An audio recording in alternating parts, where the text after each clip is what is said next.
예레미야 애가는 제목처럼, 본문의 제목처럼 애가, 즉 슬픈 노래입니다. 따라서 이 내용들이 굉장히 우울할 수 있고 낙담이 될 수 있는 그런 내용들을 많이 다루고 있는데, 오늘 본문의 말씀은 하나님의 진노의 날에 대해서 다루고 있습니다. 즉 하나님의 심판에 대해서 다루고 있는 것이죠. 하나님의 진노의 날이 임한 이유에 대해서는 14절에서 분명히 이야기하고 있는데, 이스라엘의 죄로 인해서 하나님의 진노의 날이 임했다라는 것을 우리는 알 수 있습니다. 하나님은 죄 지은 사람을 사랑하십니다. 그렇기 때문에 용서하시고 회개하면 하나님께서 품어주시는 것을 우리는 알 수 있습니다.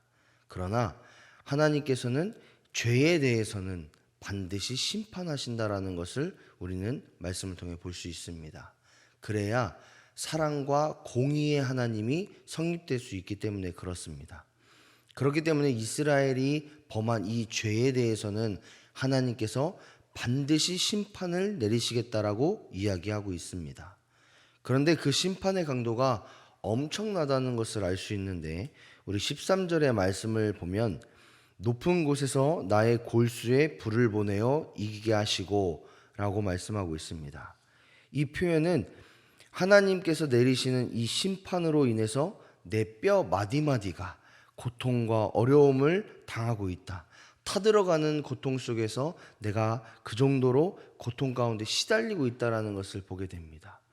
하나님의 형벌이 얼마나 심각한지, 얼마나 정도가 심한지를 알 수 있습니다.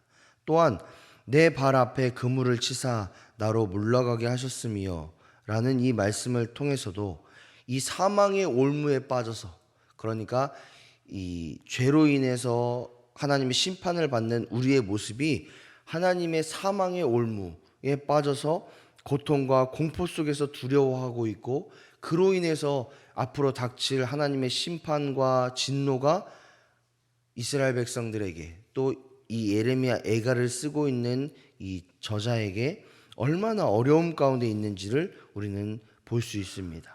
또한 피곤하게 하여 황폐하게 하셨다라는 이 말씀은 이스라엘 백성이, 또 이 예레미야 애가를 쓴 저자가 하나님의 심판에서 벗어나고자 부단히 애를 쓰고 자신의 힘과 자신의 노력으로 애쓰고 수고할지라도 그 모든 애씀이 피곤하게 되고, 즉 아무 노력이 허사가 되는 그런 모습들을 통해서 그들의 삶이 황폐해지게 된다라는 말씀을 하고 있습니다. 또한 14절의 말씀을 보니까 그의 손으로 묶어 얽어 내 목에 올리사 내 힘을 피곤하게 하셨으며, 이 말씀을 통해서도 그의 모든 삶과 그의 모든 노력이 있었음에도 불구하고 하나님께서 이 심판하시는 자에게 그를 넘기시고, 그로 인해서 어떤 힘도 쓸 수 없는 상황, 이제 목이 메어서 끌려갈 수밖에 없는 이 상황에 대해서 이야기하고 있다는 것을 보게 됩니다.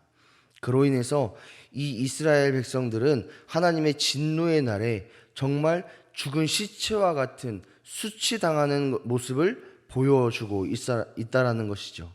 그렇기 때문에 하나님께서 이 대적에게 이스라엘을 넘기시고 그들을 심판하신 이유에 대해서 14절에서 내 죄악의 멍에를 이라는 표현을 쓰고 있는 것처럼, 이스라엘 백성들이 죄를 지음으로 인해서 하나님 앞에서 범죄함으로 인해서 이런 진노의 날, 이런 심판을 당하게 될 것이다 라는 이 말씀을 하고 있다라는 겁니다. 하나님께서 대적의 손에 이스라엘을 넘기심으로 인해서 이 이스라엘 땅 가운데는 이제 용사도 사라지고 전쟁에 나갈 수 있는 청년들 모두가 죽게 되고 힘을 잃게 된다라고 이제 16절부터 말씀을 하고 있습니다. 또한 절대로 점령당할 것이라고 상상하지 않았던 것들이 무너지게 되고 멸망하게 되는 그런 모습들을 보게 되는 거죠. 이런 모습들을 보면서 이 예레미야 애가를 쓴 선지자는 눈물로 이 모든 상황들에 대해서 슬퍼하는 것을 보게 됩니다. 선지자는 하나님께서 이스라엘의 죄로 인해서 이 땅을, 이 백성을 심판하셨다라는 것을 알고 있지만, 그럼에도 불구하고 그로 인한 심판이 고통스럽고 처참하기 때문에 울 수밖에 없고 그 누구도 자신들을 위로하거나 이 슬픔에서 건져낼 수 없다라는 이런 고백들을 하고 있는 게 오늘 본문의 말씀입니다. 이 말씀을 통해서 우리는 무엇을 깨달을 수 있느냐? 전 두 가지를 깨달을 수 있다라고 생각을 합니다. 첫 번째로는 하나님은 죄에 대해서 분명히 심판하시는 분이심을 우리는 기억해야 될 줄 믿습니다. 아무리 이스라엘이 하나님의 선민일지라도, 또한 우리가 하나님을 오랜 시간 동안 섬기고 있을지라도, 우리가 어떠한 직분을, 어떤 위치 가운데서 하나님을 섬기는 신앙생활을 하고 있다고 할지라도 하나님께서는 죄에 대해서는 분명하게 심판을 하시겠다라고 본문을 통해서 말씀하고 있습니다. 이를 통해서 우리 역시도 우리가 죄를 범하면 하나님의 심판은 반드시 있다라는 것을 우리는 생각할 수 있습니다. 또한 우리의 삶을 살아갈 때에 내가 죄를 지으면 하나님이 심판하시겠다라는 그 경각심을 가지고 살아갈 수 있다라는 거죠. 그렇기 때문에 우리는 하나님 앞에서 내 삶이 죄를 짓는 삶인지 그렇지 않은 삶인지를 늘 경계하고 주의하며 살아야 될 줄 믿습니다.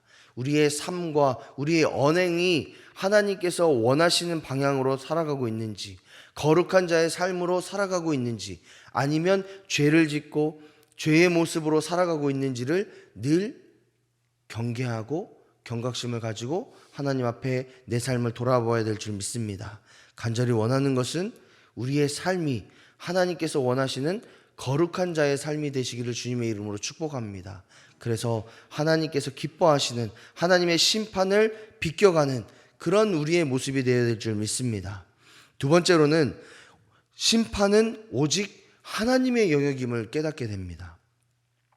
많은 그리스도인들 뿐만 아니라 세상의 사람들은 다른 사람을 평가하는 것을 굉장히 좋아합니다.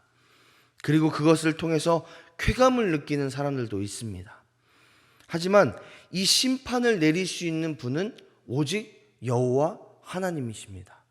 그렇기 때문에 죄를 범한 이스라엘을 심판하시는 분도 하나님이시고 우리의 죄를 심판하실 분도 하나님이십니다. 그렇기 때문에 우리 주변에 있는 사람들의 모습들을 보면서 너 저거 잘못됐어. 너 이거 심판받을 거야. 너 이거 비난하고 질책하고 이런 모습들은 옳지 않다라는 거죠. 그 사람이 어떤 잘못을 했고 어떤 심판을 받을 거고 또 어떤 모습으로 하나님께 죄를 혹은 벌을 받는 것은 우리의 영역이 아니라는 겁니다. 우리가 질책하고 손가락질하는 것은 어떻게 보면 우리의 교만일 수도 있습니다.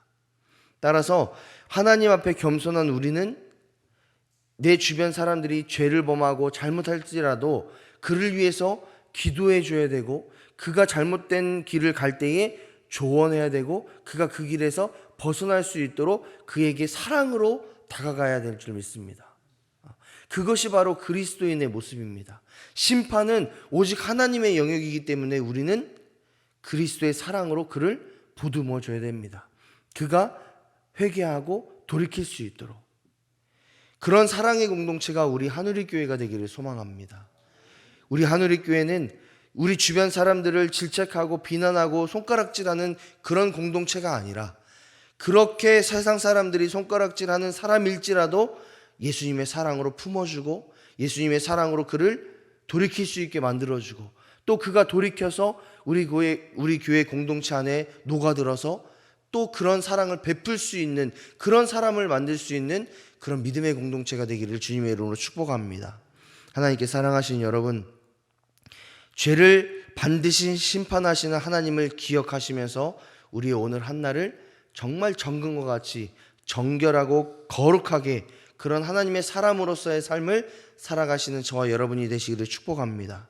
더욱이 사람은 심판의 대상이 아니라 사랑의 대상임을 깨닫고 우리가 믿음으로 사랑으로 보듬어 줄 수 있는 그런 믿음의 공동체가 우리 교회 공동체가 될 수 있도록 위에서 기도해 주시기를 주님의 이름으로 축복합니다.